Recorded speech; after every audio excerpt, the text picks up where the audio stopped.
How to outsource management on your rental properties for 100% passive cash flow.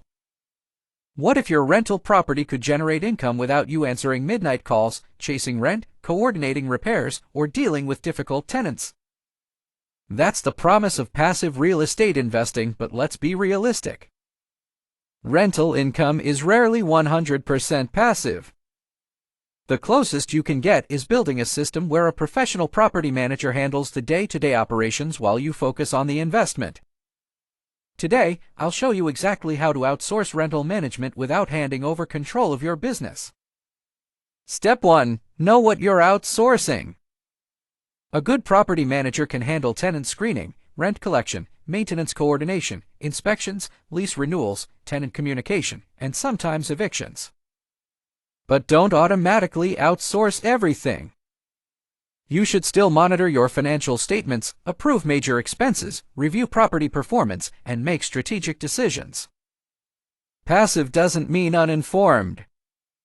Step 2. Find the right property manager. Don't choose a manager simply because they have the lowest fee. Interview at least 3 companies and ask, how many properties do you manage?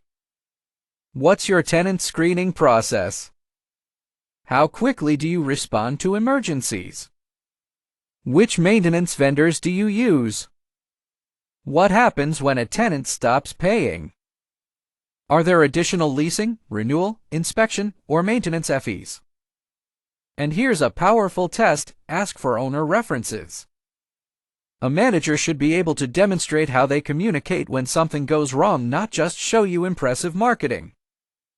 Step 3. Understand the real cost. Property management fees commonly include a percentage of collected rent, but the headline percentage isn't the entire story. You may also encounter leasing fees, renewal fees, inspection charges, maintenance markups, vacancy fees, or eviction-related costs. For example, imagine your property collects $2,000 per month. A management fee might look manageable at first glance, but additional charges could materially reduce your actual cash flow. Calculate the total annual management cost, not just the advertised monthly percentage. Step 4. Create spending rules. This is where smart investors protect themselves. Give your manager a predetermined repair authorization limit. For example, you might authorize routine repairs up to a specific dollar amount without requiring approval, while anything above that threshold requires your permission. Also establish rules for emergencies, preferred vendors, renovation approvals, and capital expenditures.